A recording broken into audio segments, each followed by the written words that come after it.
Hey guys, it's QuickyBaby and welcome back to World of Tanks, and this time we've got the pleasure of watching freezax playing in the Tier 8 German heavy tank, the VK101P, which recently went into the game a patch ago. It was the last patch, right?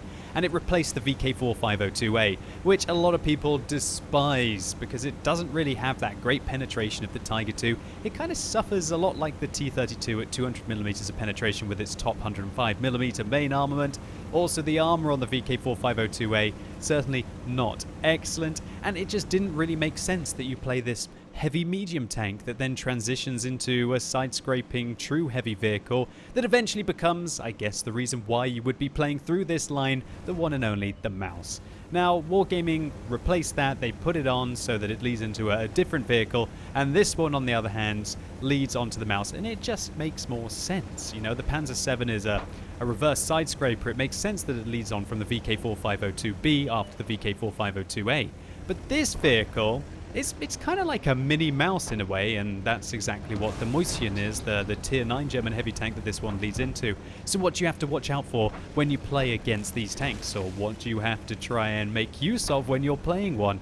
Well, its armor is very thick. I mean, it's got 200mm at the front, 130 at the side, and 120 at the back. And the turret is also great as well, with 230 on the front, 160 at the side, and 140 at the rear. But there are some things that you have to keep in mind. Number one, the lower plate on this tank is not great. The upper plate is fantastic. Pretty much everything is going to be bouncing off your upper plate, even if they've got great penetration at Tier 8 like the T34. He hits the side there, definitely not the upper plate though. But one of the things you really have to worry about on this vehicle is exposing your lower plate, because if you're not angling your tank, you have about 190mm of effective armor. Now sure, that's great against Tier 6 tanks, that's great against Tier 6 tanks that fire premium rounds. It's also great against most Tier 7 vehicles. Even Tier 7 tanks are, apart from probably something like a T29, which has like 140mm of APCR penetration, are going to really struggle to get through that lower plate. Now when you angle the lower plate, however, like we see freezax doing here, then its effectiveness goes up to about 230mm, a lot like on the Defender, while the side armor of this vehicle, we're now up to about 260mm of effective protection. Now you might be thinking, okay, so how do I actually manage to penetrate this tank when it's angling its armor effectively and I can't get the side or the rear armor, which is rather weak? Well, let's see where that Super Pershing hit there. Looks like the Super Pershing went into the cupola. That's your first key to dismantling the VK101B. And that's because the cupola on this tank is about 220mm at the front of the vehicle. And so even when you're angling the lower plate on this tank, if you can see the cupola and you have about 230mm of penetration, you're going to be about a 50-50 to go through the top cupola on this tank. But if you get the side of the cupola, it does get quite a lot weaker. I believe it's down to about 200, even lower on the side. So if you can see it from the side here and only see the top of the tank, that's also a great opportunity. Now apart from that, if you can't see the, well, if you can see the cheeks, you're going to be able to see the cupola unless there's some kind of an object in the way. The cheeks of this tank can be rather poor as well, and I'll just show you exactly where I am talking about here. Just to the left and to the right of the gun. A lot like how you would penetrate a mouse. If you manage to hit there, it's got 230mm of armor, and it's just not angled at all, so it sticks at 230. And so that means these APCR rounds that these Super Pershings are firing would easily be able to go through the cheeks if they hit them more times out of 10 than not.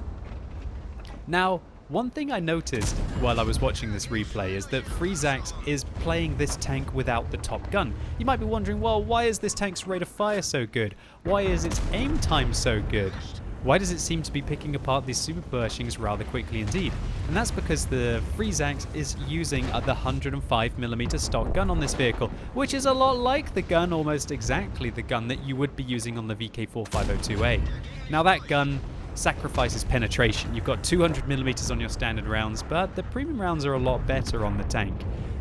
The big gun, the 124mm, I believe, or 128mm, I'm not 100% certain. Let me just take a quick look here. What is it? Is it 128? It is 128mm. Does 440 alpha damage, which I guess this vehicle came into the game just before the Defender, or maybe it came in at the same time as the Defender. That means that it's joint top damage for a Tier 8 heavy tank, and 440 does feel rather exceptional indeed. But freezax either chooses to not use that gun, or alternatively... Oh god, I got a hair in my eye. What the hell? No! Not right now. Thank you. Oh, that's rather awkward. Should I just become a pirate for the rest of this replay? No, you know what? I better pause this. Okay, crisis averted. I will not be Pirate Baby for the rest of this replay, no matter how much you guys might want to hear that or at least see it. I'm not telling you that I'm going to be doing a pirate impression, that's for sure. But this 105mm, while it loses penetration and loses alpha damage, it gains aim time, it gains accuracy, and it also gains DPM. And so in these kind of matchups, where all of the enemy team are tier 8 with Wargaming's new matchmaking system, that means that this 105mm does do rather well, because usually it's the higher tier tanks that you will need the higher penetration to go through, and I guess a quick tap of the 2 key will compensate for that. And, you know, I think the 105mm would have actually been better here in this replay with the higher DPM. It's allowing freezax to just put more shots at his opponents. And earlier on we saw that he was able to just snap his shots in as well. And that's because the dispersion when you turn the turret on this tank is way better with the 105mm. And so I would forgive that super Pershing for being a little bit cheeky and coming around the corner there, because most likely a VK101P using the 128mm is not going to be able to snap the shot in accurately, is going to miss. And so I've been thinking, maybe I should play this tank with the 105mm rather than with the 128. It might breathe new life into this tank for me, because I certainly am not enjoying playing this vehicle. I love the mouse. I don't really love the moisture, and I don't really enjoy the VK101 all that much. You just have to sacrifice so much mobility, and I think that the cupolas and all of the weak points on top of the tank just feel so frustrating. Whereas the mouse, you know you're always going to be top tier. You've got that incredible, probably best armor in the game on a heavy tank, I'd say. Arguably the Type 5 Heavy is starting to approach those kind of mouse levels. But this really feels like the Diet Coke of the mouse. You don't really want to have it. You want to have the full fat version, right? But I guess you want to put up with it if you have to. And I guess there's almost no reason why you would have to put up with this tank rather than the mouse. I guess you have to until you get there, right? Until you unlock it. So freezax is having an absolute riot in this game. He's blocked 3,840 damage, he's dealt 5,300 damage himself, and he also looks like he's either spotted or most likely tracked 1,803 damage also. He's in a rather tricky situation here. The last 3 tanks remaining on his team have managed to kill 2/3 of the enemy team, 10 kills between them. Those are rather heavy vehicles who have survived for long enough in the town, now picking apart the lighter tanks that decided to flank in and take on the heavies instead of capping the base. It would have been far more sensible for those super Pershings, or maybe the Pershing and the T-44 and maybe even the Emils on the enemy team, to cap out. But I guess maybe this happened, possibly, we'll have to see later on. It could be a recent replay during a 5x experience event. And during those 5x experience events, I almost can't blame people for not wanting to cap, because if you do cap and win, well then you waste a jolly good opportunity to accelerate your, not only your crew training, but the raw experience that you need to be able to get onto the next vehicles. So now, this trio at the end of the game have picked up 11 kills, and I tell you what, freezax's platoon mates in the T-44-100 and the T-25 pilot must be kicking themselves here. Or maybe they're just cheering on freezax as he's going on a bit of a riot. Come on buddy, carry us, carry us. And that's exactly what he's doing here. So unfortunately, both the KV-5 on his team and the OHO are now down to a smidgen of their hit points. And what is a rather good counter for those super heavy vehicles that are remaining is a T-28 tank destroyer. Look at the hit points on that T-28 now. 1,500, it kind of makes sense. Back in the day, that vehicle, I believe, had about 1,100 or less hit points, and it just didn't have the resilience to be able to dish out the pain with its 120mm main armament. So now freezax is going to have to reverse side scrape. Well, no, sorry, no reverse. He's just going to have to do regular side scraping in this tank. You definitely don't want to reverse side scrape, because the back of this vehicle is 120mm thick. So he ricochets the T-28, fires one into his cupola, and then pulls back before the reload. And the T-28 decides that he doesn't want to mess around, and instead looks like he's turning for the OHO.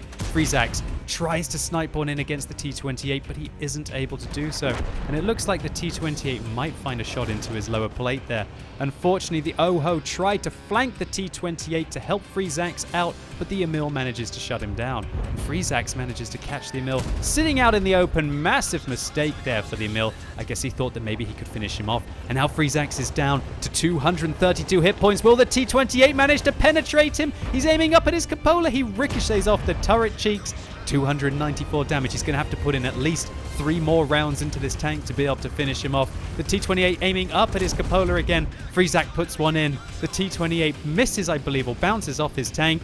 The T-28 struggling to be able to aim up here. Looks like he's not going to be able to go through his gun. He penetrates the T-28 once again, and the T-28 this time tries to penetrate his turret cheeks, but thankfully, freezax has the rate of fire. He has the DPM with this 105mm to shut down the non-turreted Tier 8 American tank destroyer at the end of this game, completing a tour de force carry for his team and showcasing what this kind of micro mouse or mini mouse, whatever you want to be calling it, is capable of at Tier 8 in Wargaming's new 1-tier matchmaking system. So this replay was from Sunday, and there was a 5x experience event happening on the EU server at that time, so maybe that was the cause of the fact that the enemy team didn't want to cap, and if they had, then they probably would have taken this game down. And you might be thinking that 3,600 experience doesn't look like a lot for a 5x, right? And yeah, this was 2,197 base experience, one of the highest so far for any player in any tank in patch 9.18 that's been uploaded to What Replays. And as the last man standing, freezax picks himself up a Confederate medal for assisting his allies with damaging 6 tanks that they subsequently killed, and also a Top Gun. And you know you've had a great game when you also get the Confederate medal, that support medal, and also the Top Gun for killing 6 tanks yourself. freezax also picks up a high caliber showcasing nearly 7,000 damage. That would be great in a tier 10 tank, amazing in a tier 10 tank, let alone in a tier 8 vehicle. And unsurprisingly, he did pick up that steel wall and blocked 5,000 damage, which is basically an additional 3 times the hit points of his vehicle. And while freezax did fire a few premium rounds this game, he still made 52,000 credits profit. Not bad for a non-premium vehicle. So freezax, congratulations to you on this heroic carry, and thank you so much for uploading it on What Replays. And I've got one question to you. Do you choose to use the 105mm on this vehicle, or is it because you haven't quite unlocked the 128mm yet? Because after I just took a look at the differences between the guns, it does look like that 105mm might revolutionize the way that you can play the VK101P, especially when it's so important to be able to lock down your opponents, and increases the capabilities of this vehicle at snapping in shots and sniping at long ranges massively. And also freezax, thank you so much for putting QuickyBaby in the title of your What Replays upload, as it's a great way to see that you might be interested in my content, or maybe you're just doing it for the fame, right? Either way, hopefully all of you enjoyed this video. If you did, please give it a like, I'd really appreciate it. And let me know in the comments down below what you think about the VK101 and also the Moistion if you do have those 2 tanks. Personally, for me, they're the least fun tier 8 German heavies and tier 9 German heavy that I think I've played, and I vastly prefer the 75 and the VK4502B. But either way, I'm interested to know what you think. And as always, thank you so much for watching. You've been epic, and hopefully I'll see you soon.